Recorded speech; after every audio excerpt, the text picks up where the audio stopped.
Well, that was a little weird affair last night. It was less of a debate and more an awkward family squabble done in front of all the neighbors. I think if we're going to force Americans to make these radical changes, they're not going to go along. You throw your hands up, but you haven't. Which is extreme. I want to bring in Senator Sanders. My name was also mentioned in this. We're going to come to you in 1 second. Every credible poll that I have seen has me beating Donald Trump. Hillary Clinton was winning in the polls, too. Jake, this is important here. Who's offering a false choice here? You have some. So I think Democrats win when we run on real solutions, not impossible promises. When we run on things that are workable, not fairy tale economics. I don't understand why anybody goes to all the trouble of running for president of the United States just to talk about what we really can't do and shouldn't fight for. Guys, let's bring the group counseling inside. It's making the kids and dogs uncomfortable. Thank God there was a therapist on hand to make things better or worse. What do you say to those Trump voters who prioritize the economy over the president's bigotry? Ooh, no bias there. So what do you say to half the country who are racist? No wonder CNN's bleeding viewers. Next time, leave the hard news to Jake and Bash. But much of the debate came down to three-part episodes. First, a left-wing candidate explains how to make everything free. Second, someone smarter points out how you can't make everything free. Third, someone shouts, "But evil Trump!" Thank God Miss Cleo showed up. If you think any of this wonkiness is going to deal with this dark psychic force of the collectivized hatred that this president is bringing up in this country, then I'm afraid that the Democrats are going to see some very dark days. Love her or hate her, she's got two things in common with Trump. She's no politician, and she's got a point of view. Just don't ask her about her pet. Do you have a pet? Do I have a pet? I had a cat, and the cat died. Cat died. That ain't no politician's answer. But she wasn't the only one with Trump on the brain. Donald Trump. Donald Trump. Donald Trump. Trump is a pathological liar. Donald Trump. Donald Trump. Donald Trump. That's how we're going to beat Donald Trump. Donald Trump. Donald Trump. Donald Trump disgraces the office of president. Donald Trump. Donald Trump. We've got to get rid of Donald Trump. Donald Trump. Donald Trump. Donald Trump is the symptom of a disease. Donald Trump. Donald Trump. Let's get real. Tonight we debate, but ultimately we have to beat Donald Trump. Now, maybe it's me, but all that talk about Trump makes him even more alluring. It's like when Dad says, stay away from those magazines at the barbershop. You think, hey, let's go check out those magazines at the barbershop. Juan laughed at that. It's weird how 10 people talking trash about you makes you seem so much bigger. Yep, Trump loomed over the debate like the devil in The Exorcist, reducing the party to a bunch of possessed children helplessly shaking in their beds. No comfort came from that room, but also no candidate either. Dana, I saw one of your perceptive tweets last night, and you do that thing where I noticed not only was it what was there, but what wasn't there. And what wasn't there? What wasn't mentioned, Dana? Well, first of all, CNN, I praise them for starting the debate at 8 p.m., but what wasn't there was the truth that it was 3 hours long, right. not 2 hours long. What was the thing? I don't know. You said there was no mention of impeachment, and no Mueller, no collusion. Yeah, and also no send her back. Yes. Right, send her back was a big thing.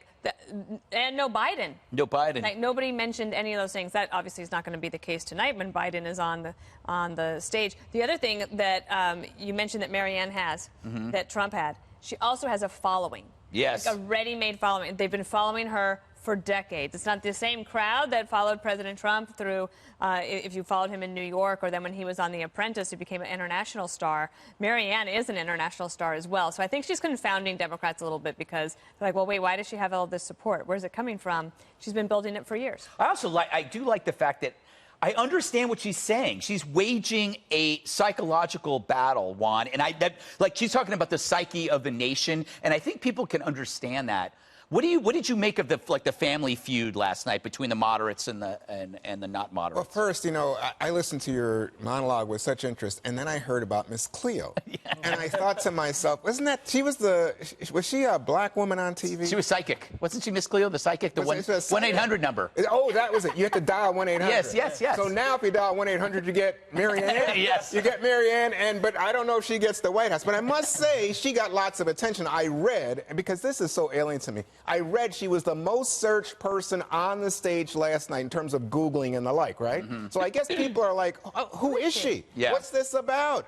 I think some of you know who she is. I really don't know who she is because politically she's a nobody. So it's a little bit of a stunner. I get the whole Trump analogy that maybe it's like Trump. Yeah. But you know what? At some point, I think, would she fall off the stage for the next round? And apparently not. Yeah, I think she might have gone up. She has a following. Was there anybody you liked, though, you thought, out of the group, that you thought was the strongest? Well, I think clearly Elizabeth Warren came on the stage as the strongest and left as the strongest. I don't think anybody did any damage to Elizabeth Warren.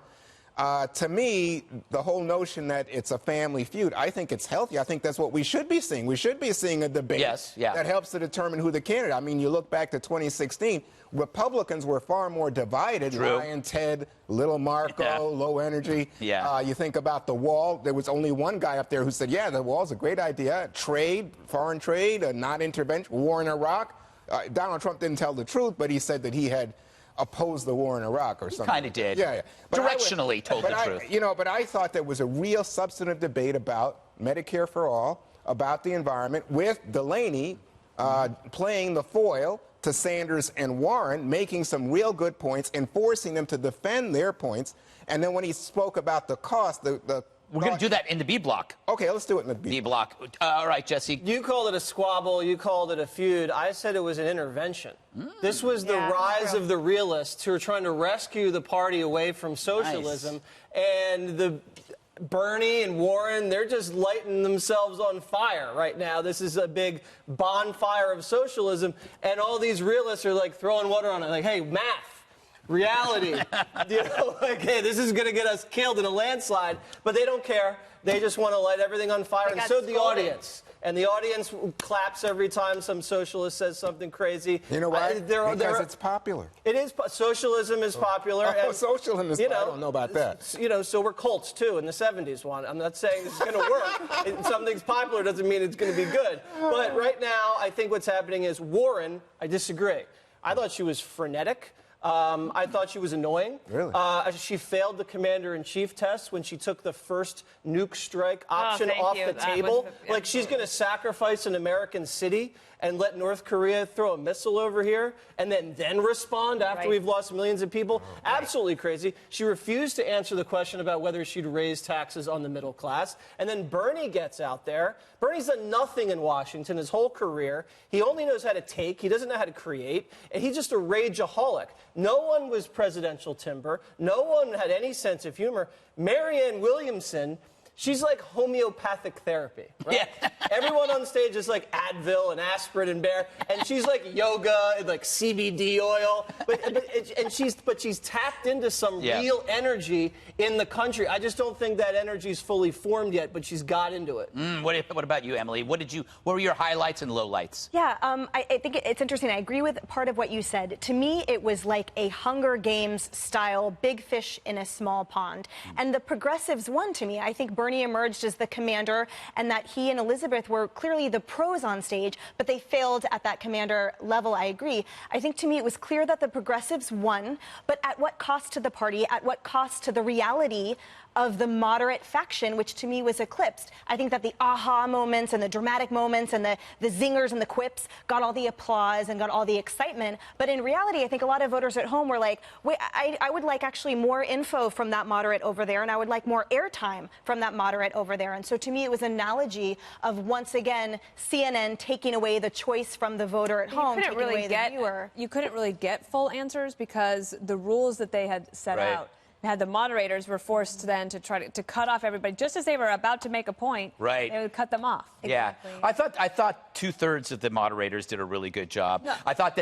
that they must have been cringing with Lemon going just editorializing. I thought was a bit odd. I mean, it's like having me up there. Well, that's what Trump said. Don't put yourself down. So Trump went after Lemon, right? Yeah. But I mean, you know, he's in self-defense mode. But you know, to me, there were two outstanding moments. One for the Democrats. One when Elizabeth Warren says to the so-called moderates, I think they're more conservative, hey, why are you running for president just to tell us what we can't do? Right. The other one was Mayor Pete saying, oh, you know what? the Republicans are going to call us socialists, whether you are liberal or conservative. Typical socialist. They're called conservatives now, but the ground has shifted under their feet. Yes. It's like because a party has moved so far left, then you end up being called a conservative Democrat. Did Exactly. you see who the most tweeted about candidate was, though, by the way? It was still Trump. Yeah. So no matter what happened, it was still Trump.